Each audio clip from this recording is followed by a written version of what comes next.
ਲੁਧਿਆਣਾ 'ਚ ਸਾਡੇ ਖਾਸ ਸ਼ੋਅ ਇਮਰਜਿੰਗ ਪੰਜਾਬ ਦੇ ਮੰਚ ਤੇ ਪੰਜਾਬ 'ਚ ਇੰਡਸਟਰੀ ਨੂੰ ਲੈ ਕੇ ਸੁਰਤਹਾਲ ਵੱਡੇ ਸਨਅਤਕਾਰਾਂ ਦਾ ਕੀ ਪਲਾਨ ਹੈ ਅਤੇ ਪੰਜਾਬ 'ਚ ਇੰਡਸਟਰੀ ਦੀ ਰਫ਼ਤਾਰ ਨੂੰ ਹੋਰ ਤੇਜ਼ ਕਰਨ ਲਈ ਕੀ ਵਿਜ਼ਨ ਹੈ। ਇਸ ਬਾਬਤ ਇੰਡਸਟਰੀ ਨਾਲ ਜੁੜੀਆਂ ਨਾਮਚੀਨ ਸ਼ਖਸੀਅਤਾਂ ਨਾਲ ਸਾਡੇ ਮੰਚ ਤੇ ਖਾਸ ਗੱਲਬਾਤ ਕੀਤੀ ਗਈ ਹੈ। ਆਓ ਵੇਖਦੇ ਹਾਂ।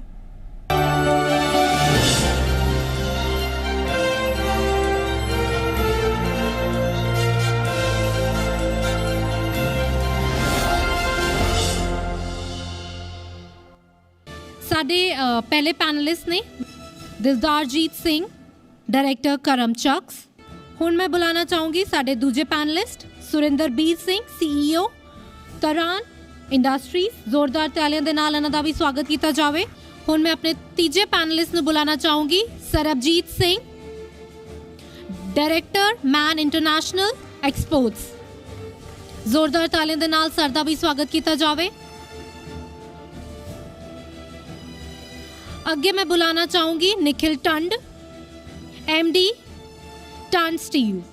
जोरदार तालियां दे नाल सर दा स्वागत किया जाए। Nikhil turned, MD turned steel.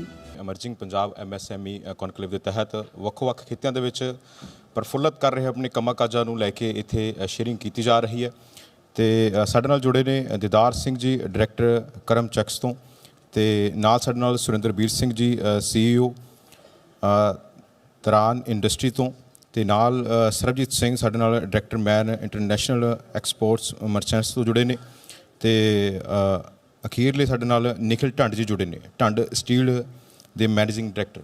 ਸੋ ਸਾਰਿਆਂ ਦਾ ਇਸਤਕਬਾਲ ਹੈ ਜੀ ਜੀ ਪੰਜਾਬ ਹਰਿਆਣਾ ਹਿਮਾਚਲ ਦੇ ਮੰਚ ਤੇ।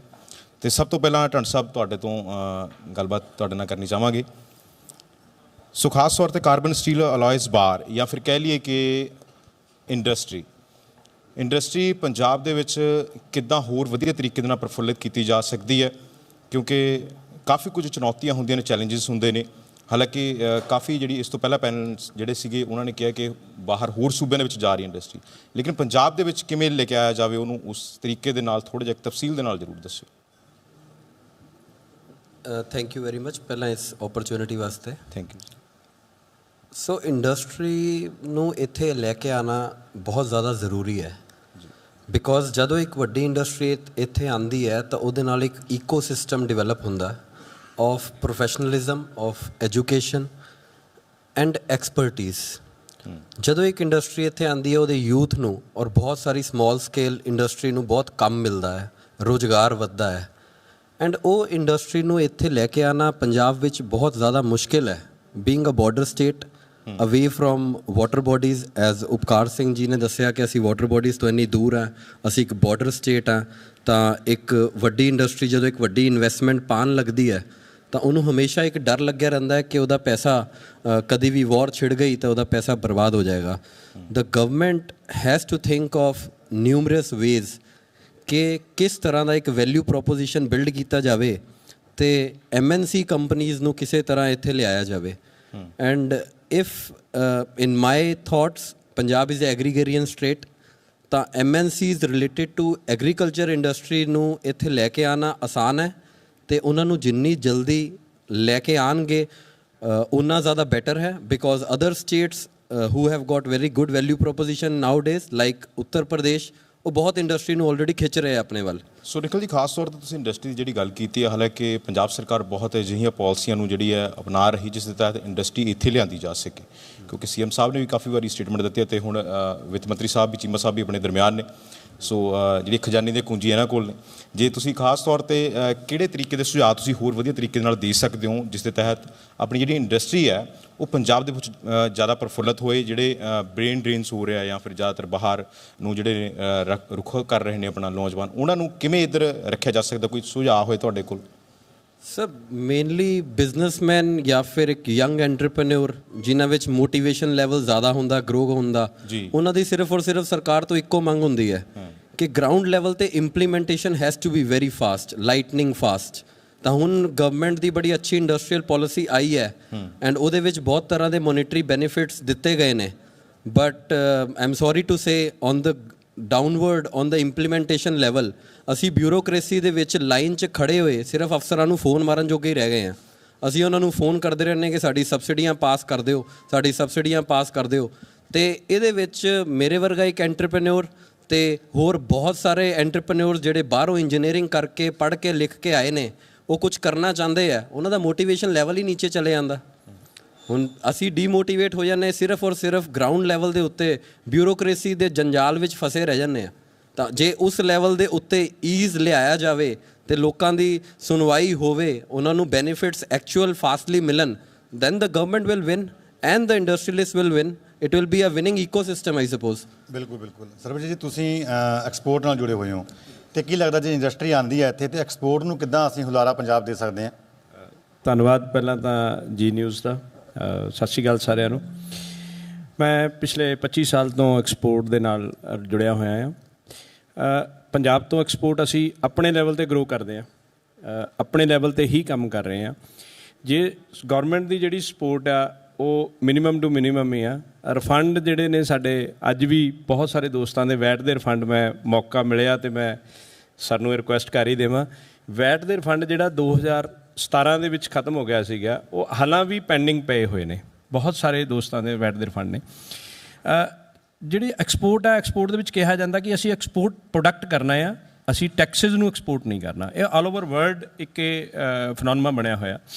ਜਦੋਂ ਅਸੀਂ ਟੈਕਸਿਸ ਨੂੰ ਰਿਫੰਡ ਨਹੀਂ ਦਿੰਦੇ, ਜਿਵੇਂ ਹੁਣ ਗਵਰਨਮੈਂਟ ਆਫ ਇੰਡੀਆ ਨੇ ਰੋਡ ਟੈਪ ਦੀ ਸਕੀਮ ਕੱਢੀ ਆ, ਅਸੀਂ ਉਹਨਾਂ ਨੂੰ ਜਿਹੜੀ ਆਪਣੀ ਕੈਲਕੂਲੇਸ਼ਨ ਤੀ ਕਿ ਜੋ ਸਾਨੂੰ ਟੈਕਸਿਸ ਲੱਗ ਰਹੇ ਨੇ ਉਹ 5% ਦੇ ਕਰੀਬ ਨੇ, ਉਹ ਸਾਰੀ ਇੰਡਸਟਰੀ ਦਾ ਘਟਾ ਕੇ ਕਿਸੇ ਨੂੰ 1%, ਕਿਸੇ ਨੂੰ 1.5%, ਕਿਸੇ ਨੂੰ 2% 'ਤੇ ਲੈ ਆਏ। ਇੱਕ ਹੋਰ ਜਿਹੜੀ ਸਾਨੂੰ ਪ੍ਰੋਬਲਮ ਸੈਂਟਰ ਗਵਰਨਮੈਂਟ ਦੇ ਨਾਲ ਆ ਰਹੀ ਆ, ਮੋਦੀ ਸਾਹਿਬ, ਮੈਂ ਸੌਰੀ ਜੇ ਨਾ ਲਵਾਂ ਤਾਂ ਗਵਰਨਮੈਂਟ ਆਫ ਇੰਡੀਆ ਜਿਹੜੀ ਆ ਉਹ ਕੁਛ ਵੀ ਡਿਸੀਜ਼ਨ ਕਦੀ ਵੀ ਲੈ ਲੈਂਦੀ ਆ। ਜਿਹੜਾ ਐਕਸਪੋਰਟ ਆ ਇਹ ਲੌਂਗ ਰਨ ਦਾ ਬਿਜ਼ਨਸ ਆ। ਜੇ ਮੈਂ ਅੱਜ ਅਫਰੀਕਾ ਆਪਣੇ ਕਸਟਮਰ ਦੇ ਨਾਲ ਗੱਲ ਕਰਦਾ ਤਾਂ ਮੈਨੂੰ ਉਹਦੇ ਨਾਲ 3 ਸਾਲ 4 ਸਾਲ ਲਈ ਇੱਕ ਰੋਡ ਮੈਪ ਬਣਾ ਕੇ ਚੱਲਣਾ ਪੈਣਾ ਕਿ ਮੈਂ 4 ਸਾਲ ਤੱਕ ਤੈਨੂੰ ਇਸ ਤਰ੍ਹਾਂ ਸਰਵ ਕਰਨਾ। ਸਾਨੂੰ ਇਹ ਨਹੀਂ ਪਤਾ ਕਿ ਜਿਹੜੀ ਸਾਨੂੰ ਸਬਸਿਡੀ ਆ ਰਹੀ ਆ ਜਾਂ ਜਿਹੜਾ ਸਾਨੂੰ ਇੰਟਰਸਟ ਸਬਵੈਂਸ਼ਨ ਮਿਲ ਰਿਹਾ ਉਹ 3% ਹੋਏਗਾ ਜਾਂ ਆਉਣ ਵਾਲੇ ਟਾਈਮ 'ਚ 5% ਹੋਏਗਾ।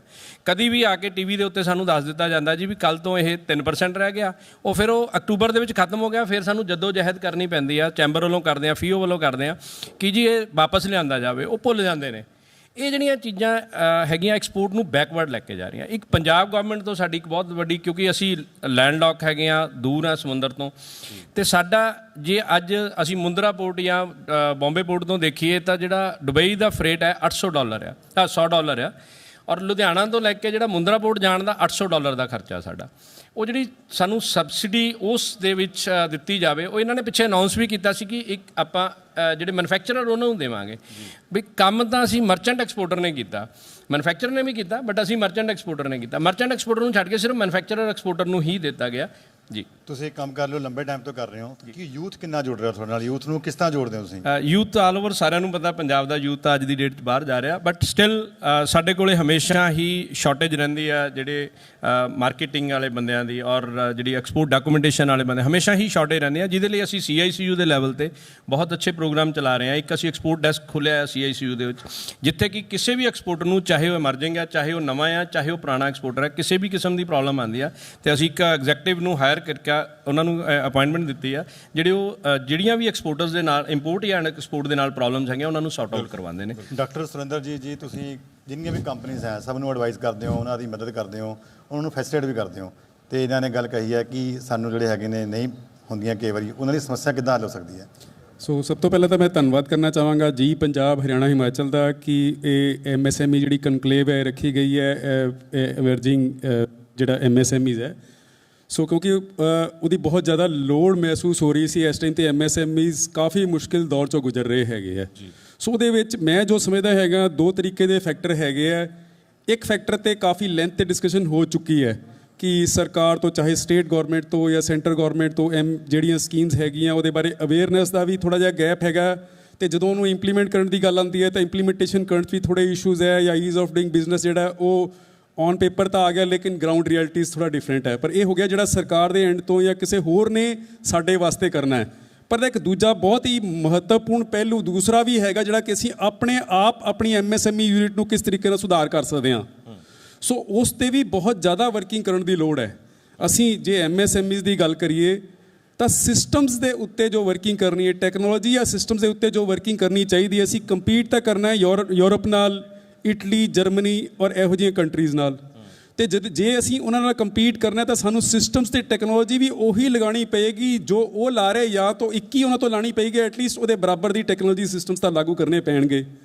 ਹੁਣ ਜਦੋਂ ਸਿਸਟਮਸ ਦੀ ਗੱਲ ਆਉਂਦੀ ਹੈ ਤਾਂ ਉਦੋਂ ਆਮ ਤੌਰ ਤੇ ਦੇਖਿਆ ਗਿਆ ਕਿ MSMEs ਨਾਲ ਸਿਸਟਮਸ ਨੂੰ ਕੱਲਾ ਇੱਕ ਕਾਗਜ਼ ਦੇ ਤੌਰ ਤੇ, ਮੈਂ ਜੇ ISO 9000 ਇੱਕ ਬੇਸਿਕ ਮੈਨੇਜਮੈਂਟ ਸਿਸਟਮ ਹੈ, ਔਰ ਅਨਫੋਰਚੂਨੇਟਲੀ ਮੈਂ ਜੇ ਪੰਜਾਬ 'ਚ ਇੱਕ ਇਵੈਲੂਏਟ ਕਰਕੇ ਦੇਖਾਂ ਤਾਂ ਉਹ ਕਾਗਜ਼ ਦੇ ਤੌਰ ਤੇ ਤਾਂ ਸ਼ਾਇਦ ਹਜ਼ਾਰਾਂ ਯੂਨਿਟਸ ਕੋਲ ਹੋਏਗਾ, ਪਰ ਜੇ ਉਹਨੂੰ ਪ੍ਰੈਕਟੀਕਲ ਇੰਪਲੀਮੈਂਟ ਕਰਕੇ ਉਹਦੇ ਸਹੀ ਬੈਨੀਫਿਟ ਲੈਣੇ ਸਿਸਟਮਸ ਦੇ ਕਿ ISO ਲਾਗੂ ਹੋਣ ਨਾਲ ਪ੍ਰੋਡਕਸ਼ਨ ਵੱਧ ਗਈ, ਰਿਜੈਕਸ਼ਨ ਘਟ ਗਈ, ਇੱਦਾਂ ਦੇ ਜਿਹੜੇ ਬੈਨੀਫਿਟਸ ਰੀਅਲ ਇੰਪਲੀਮੈਂਟੇਸ਼ਨ ਦੇ ਮਿਲ ਸਕਦੇ ਆ, ਉਹ ਸ਼ਾਇਦ 5 ਤੋਂ 7% ਹੀ ਇੰਡਸਟਰੀਜ਼ ਉਹਨੂੰ ਰੀਅਲ ਇੰਪਲੀਮੈਂਟੇਸ਼ਨ ਕਰਕੇ ਉਹਦਾ ਫਾਇਦਾ ਲੈ ਰਹੀਆਂ।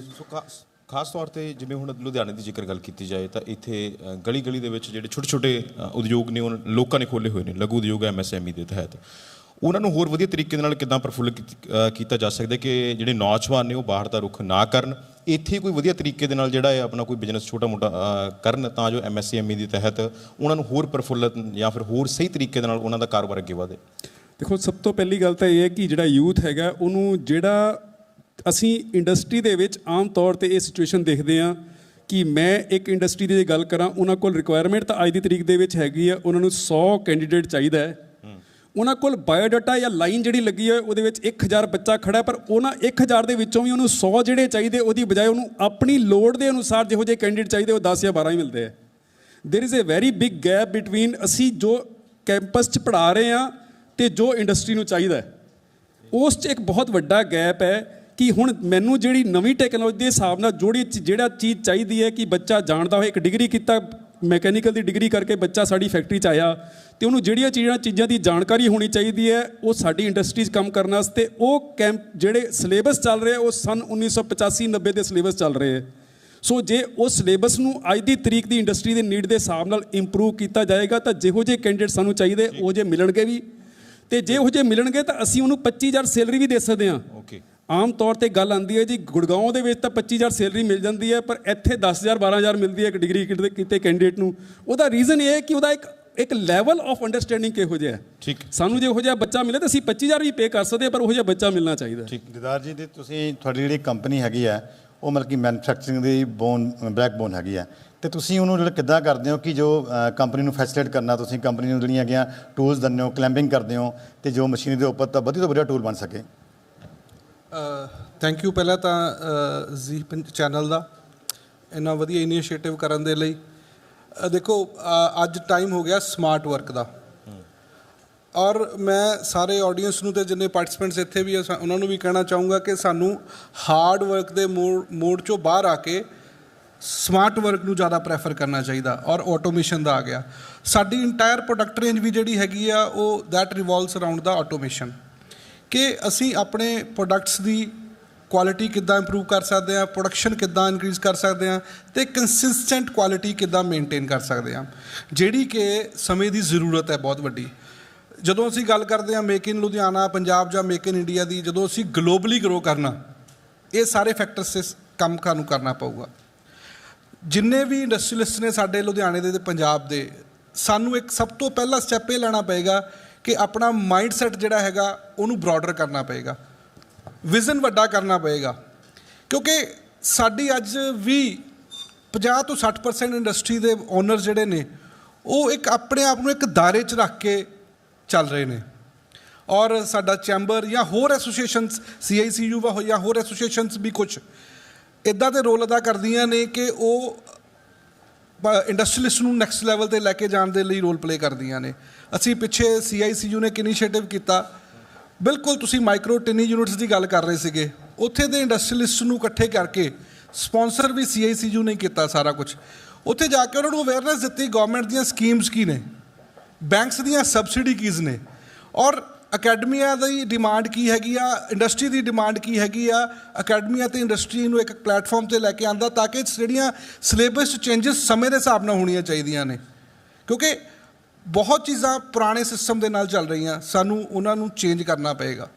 ਈਜ਼ ਆਫ ਡੂਇੰਗ ਬਿਜ਼ਨਸ ਇੱਕ ਇਹੋ ਜਿਹਾ ਪੈਟਰਨ ਆ, ਅਗਰ ਅਸੀਂ ਉਹ ਫੋਲੋ ਕਰਾਂਗੇ, ਅਗਰ ਸਾਡੀ ਗੌਰਮੈਂਟ ਜਿੱਦਾਂ ਹੁਣ ਮੈਂ ਪਹਿਲਾਂ ਤਾਂ ਐਪਰੀਸ਼ੀਏਟ ਕਰਨਾ ਚਾਹੂੰਗਾ ਗੌਰਮੈਂਟ ਆਫ ਪੰਜਾਬ ਨੇ ਪਿੱਛੇ ਇੱਕ ਲਾਂਚ ਕੀਤਾ ਸੀ ਫ਼ੋਨ ਨੰਬਰ, ਕਿ ਤੁਸੀਂ ਆਪਣੀਆਂ ਇੰਡਸਟਰੀਅਲ ਪ੍ਰੋਬਲਮਸ ਜਾਂ ਗਰੋਥ ਵਾਸਤੇ ਕੋਈ ਸੁਜੈਸ਼ਨਸ ਦੇ ਸਕਦੇ ਹੋ। ਤਾਂ ਮੈਂ ਆਪਣੀ ਪਰਸਨਲ ਐਗਜ਼ਾਮਪਲ ਦੱਸਦਾ, ਮੈਂ 5-4 ਸੁਜੈਸ਼ਨਸ ਦਿੱਤੀਆਂ ਤੇ ਅੱਜ ਡਿਸਟ੍ਰਿਕਟ ਇੰਡਸਟਰੀ ਸੈਂਟਰ ਤੋਂ ਮੈਨੂੰ ਕਾਲ ਆਈ ਤੇ ਉਹਨਾਂ ਨੇ ਪੁੱਛਿਆ ਮੈਨੂੰ ਕਲੈਰੀਫਾਈ ਕਿ ਤੁਸੀਂ ਕੀ ਚਾਹੁੰਦੇ ਹੋ। ਦੈਟ ਮੀਨਸ ਜਦੋਂ ਗ੍ਰਾਸ ਰੂਟ ਯੂਜ਼ਰ ਹੋ ਗਿਆ, ਚਾਹੇ EMPLOYE ਹੋਵੇ, ਚਾਹੇ EMPLOYER ਹੋਵੇ, ਚਾਹੇ ਇੰਡਸਟਰੀਅਲਿਸਟ ਹੋਵੇ, ਤੇ ਜਿਹੜੇ ਇੰਡਸਟਰੀਅਲ ਉੱਪਰ ਦੇ ਟੌਪ ਬਿਊਰੋਕਰੇਟਸ ਨੇ ਜਾਂ ਮਿਨਿਸਟਰ ਲੈਵਲਸ ਨੇ, ਜਦੋਂ ਉਹਨਾਂ ਕੋਲ ਐਕਚੁਅਲ ਸੁਜੈਸ਼ਨਸ ਪਹੁੰਚਣਗੀਆਂ, no doubt associations chambers role play ਕਰਦੀਆਂ ਨੇ, ਬਟ ਜਿਹੜੀ ਐਕਚੁਅਲ ਆਵਾਜ਼ ਆ ਜਦੋਂ ਉਹ ਜਾਏਗੀ ਨਾ, ਉਹ ਮੈਨੂੰ DIC ਤੋਂ ਕਾਲ ਆਈ, ਉਹਨਾਂ ਨੇ ਹੀ ਪੁੱਛਿਆ ਕਿ ਕੀ ਚਾਹੁੰਦੇ ਆ, then I gave my suggestion ਕਿ ਇੱਦਾਂ ਦੀਆਂ ਚੀਜ਼ਾਂ ਹੋਣਗੀਆਂ ਤਾਂ ਸਾਡੀ ਪੰਜਾਬ ਦੀ ਇੰਡਸਟਰੀ ਗਰੋ ਕਰੇਗੀ। ਔਰ ਸਾਨੂੰ ਮੈਂ ਇਹ ਕਹੂੰਗਾ ਕਿ ਚਾਹੇ MSME, NSIC ਜਾਂ CICU ਇੱਦਾਂ ਦੇ ਪਲੈਟਫਾਰਮਸ ਪ੍ਰੋਵਾਈਡ ਕਰਦਾ ਹੈ, ਤੁਹਾਨੂੰ ਟ੍ਰੇਨਿੰਗ ਦਿੰਦੇ ਆ, ਸਕਿੱਲ ਡਿਵੈਲਪਮੈਂਟ ਸੈਂਟਰ ਦੇ ਸਕਿੱਲ ਡਿਵੈਲਪਮੈਂਟ ਕਰਦੇ ਆ। ਅਗਰ ਅਸੀਂ ਉੱਥੇ ਜਾ ਕੇ, ਪਹਿਲਾਂ ਤਾਂ ਗੱਲ ਆ, ਬਹੁਤੇ ਲੋਕ ਪਾਰਟੀਸਪੇਟ ਕਰਨ ਲਈ ਸੋਚਦੇ ਨਹੀਂ, ਮੈਂ ਇਹ ਕਹਿੰਦਾ ਨਾ, ਉਸ ਸ਼ੈੱਲ 'ਚੋਂ ਬਾਹਰ ਨਹੀਂ ਆਉਂਦੇ। ਸਾਨੂੰ ਉਸ ਸ਼ੈੱਲ 'ਚੋਂ ਬਾਹਰ ਆਉਣਾ ਪਏਗਾ, ਤਾਂ ਹੀ ਗਰੋ ਕਰਾਂਗੇ। ਉੱਥੇ ਜਾ ਕੇ ਲਰਨ ਕਰਕੇ ਆਪਣੀ ਵਰਕਿੰਗ ਸਟਾਈਲ ਨੂੰ ਇੰਪਰੂਵ ਕਰਨਾ ਪਏਗਾ, ਤਾਂ ਹੀ ਅਸੀਂ ਗਰੋ ਕਰ ਸਕਦੇ ਹਾਂ। ਤੁਹਾਡੀ ਜਿਹੜੀ ਇੰਡਸਟਰੀ ਹੈਗੀ ਆ, ਤੁਸੀਂ ਮਤਲਬ ਕਿ ਬਿਲਕੁਲ ਉਸ ਜਗ੍ਹਾ 'ਤੇ ਕੰਮ ਕਰਦੇ ਜਿੱਥੋਂ ਕੀ ਮੈਨੂਫੈਕਚਰ ਹੁੰਦਾ ਤੇ ਹਰ ਚੀਜ਼ ਨੂੰ ਇੱਕ ਰੂਪ ਮਿਲਦਾ। ਜੇ ਕੋਈ ਮਸ਼ੀਨ ਬਣਨੀ ਹੈ ਤਾਂ ਤੁਹਾਡੇ ਚੱਲਣੀ ਹੈ, ਤਾਂ ਸਕਿੱਲਡ ਜਿਹੜੀ ਹੈਗੀ ਆ ਲੇਬਰ ਦੀ, ਉਹਦੀ ਬੜੀ ਪ੍ਰੋਬਲਮ ਹੈ। ਤਾਂ ਉਸ ਨੂੰ ਕਿਸ ਤਰ੍ਹਾਂ ਮੈਨੇਜ ਕੀਤਾ ਜਾਂਦਾ ਕਿ ਕਿੱਦਾਂ ਤੁਸੀਂ ਜਿਹੜੀ ਉਹ ਲੈ ਕੇ ਆਉਂਦੇ ਹੋ, ਕਿੱਥੋਂ ਮਤਲਬ ਕਿ ਸਟੂਡੈਂਟਸ ਹੈ ਜਾਂ ਜਿਹੜੀ ਲੇਬਰ ਹੈ ਕਿੱਥੋਂ ਮਿਲਦੀ ਹੈ? ਦੇਖੋ ਇੱਦਾਂ ਹੈਗਾ, ਜਿਹੜਾ ਇਹ ਬੜਾ ਵੱਡਾ ਰੋਲ ਹੈਗਾ ਇੰਡਸਟਰੀ ਦੇ ਵਿੱਚ ਡਿਮਾਂਡ ਦੇ ਗੈਪ ਦਾ, ਕਿਉਂਕਿ ਜਿਸ ਸਕਿੱਲ ਦੇ ਲੈਵਲ ਦੇ ਸਾਡੇ ਕੋਲੇ EMPLOYEES ਹੈਗੇ ਆ, ਕਈ ਵਾਰ ਉਹਨਾਂ ਨੂੰ ਸੂਟੇਬਲ ਇਨਵਾਇਰਮੈਂਟ ਨਹੀਂ ਮਿਲਦਾ, ਜਾਂ ਉਹਨਾਂ ਦੇ ਕੰਮ ਕਰਨ ਦਾ ਤਰੀਕਾ ਜਾਂ ਉਹਨਾਂ ਦੀ ਜਿਹੜੀ ਸਕਿੱਲ ਹੈ ਉਹਦੇ ਲਈ ਐਪਲੀਕੇਸ਼ਨ ਏਰੀਆ ਨਹੀਂ ਮਿਲਦਾ। ਕਈ ਵਾਰ ਐਪਲੀਕੇਸ਼ਨ ਹੈਗੀ ਆ ਲੇਕਿਨ ਤੁਹਾਡੇ ਕੋਲ ਸੂਟੇਬਲ ਕੈਂਡੀਡੇਟ ਨਹੀਂ ਹੈ। ਸਾਨੂੰ ਅਕੈਡਮੀਆਂ ਦੇ ਵਿੱਚ ਕੁਝ ਚੇਂਜਸ ਕਰਨੀਆਂ ਪੈਣੀਆਂ ਨੇ, ਸਿਲੇਬਸ ਚੇਂਜਸ ਕਰਨੀਆਂ ਪੈਣੀਆਂ ਨੇ। ਔਰ ਜਿੱਦਾਂ ਅਸੀਂ ਇੱਥੇ ਗਿੱਲ ਰੋਡ 'ਤੇ ਇੱਕ ਟੈਕਨੀਕਲ ਇੰਸਟੀਚਿਊਟ ਹੈਗਾ ਸਾਡੇ ਕੋਲ, ਉੱਥੇ ਸਿਲੇਬਸ 'ਚ ਅਗਰ ਬਿਲਕੁਲ ਬੇਸਿਕ ਚੀਜ਼ਾਂ ਦਸੀਏ ਕਿ ਜਿਹੜੀਆਂ ਯੂਜ਼ ਕਰਨੀਆਂ ਚਾਹੀਦੀਆਂ, ਮੈਂ ਇੱਕ ਐਪਰੀਸ਼ੀਏਟ ਕਰਦਾ ਕੈਂਬਰਿਜ ਯੂਨੀਵਰਸਿਟੀ ਦਾ ਸਿਲੇਬਸ ਆ, ਉਹਨਾਂ ਨੇ ਬਹੁਤ ਚੀਜ਼ਾਂ ਡਿਲੂਟ ਕਰਕੇ ਜਿਹੜਾ ਯੂਜ਼ ਕਰਨਾ, ਹੁਣ ਨਾਰਮਲੀ ਸਾਡੇ ਕੰਟਰੀ ਦੇ ਸਿਸਟਮ 'ਚ ਕੀ ਆ, +1 ਤੋਂ ਬਾਅਦ ਤੁਸੀਂ ਸਬਜੈਕਟ ਚੂਜ਼ ਕਰ ਸਕਦੇ ਹੋ, ਉਹਨਾਂ ਨੇ ਤੁਹਾਨੂੰ 9th ਤੋਂ ਬਾਅਦ ਆਪਸ਼ਨ ਦੇ ਦਿੱਤੀ ਕਿ ਸਬਜੈਕਟ ਚੂਜ਼ ਕਰੋ ਅਤੇ ਗਰੋ ਕਰੋ। ਮਤਲਬ ਕੀ ਹੈ, ਜੋ ਐਕਚੁਅਲੀ ਤੁਸੀਂ ਯੂਜ਼ ਕਰਨਾ, ਕਾਰ ਦੇ ਵਿੱਚ ਜੇ ਤੁਹਾਨੂੰ ਬ੍ਰੇਕ ਦੀ ਜ਼ਰੂਰਤ ਆ, ਬ੍ਰੇਕ ਰੇਸ ਗੇਅਰ ਦਾ ਪਤਾ ਹੋਣਾ ਜ਼ਰੂਰੀ ਆ। ਹੋ ਸਕਦਾ ਇੱਦਾਂ ਦੇ ਫੀਚਰ ਜਿਹਦੀ ਤੁਹਾਨੂੰ ਜ਼ਰੂਰਤ ਹੀ ਨਹੀਂ ਹੈ, ਤੁਸੀਂ ਵਾਈ ਟੂ ਲਰਨ ਦੈਟ। ਬਿਲਕੁਲ ਸਰ, ਮਾਫੀ ਦੇ ਨਾਲ ਤੁਹਾਨੂੰ ਰੋਕ ਰਹੇ ਹਾਂ, ਸਮੇਂ ਦੀ ਨਜ਼ਾਕਤ ਨੂੰ ਮੁੱਖ ਰੱਖਦੇ ਹੋਇਆ ਆਪਾਂ ਨੂੰ ਇਹ ਇੱਥੇ ਸਮਾਪਤ ਕਰਨਾ ਪੈਣਾ। ਸੋ ਬਹੁਤ ਧੰਨਵਾਦ ਦੀਦਾਰ ਸਿੰਘ ਜੀ ਤੁਹਾਡਾ ਵੀ, ਤੇ ਸੁਰਿੰਦਰਬੀਰ ਸਿੰਘ ਜੀ ਤੁਹਾਡਾ ਵੀ, ਤੇ ਸਰਬਜੀਤ ਸਿੰਘ ਜੀ ਤੁਹਾਡਾ ਵੀ, ਤੇ ਨਿਖਿਲ ਟੰਡ ਸਾਹਿਬ ਤੁਹਾਡਾ ਵੀ ਬਹੁਤ ਧੰਨਵਾਦ। ਜ਼ੀ ਮੀਡੀਆ ਦੇ ਮੰਚ ਨੂੰ ਤੁਸੀਂ ਸਮਾਂ ਦਿੱਤਾ।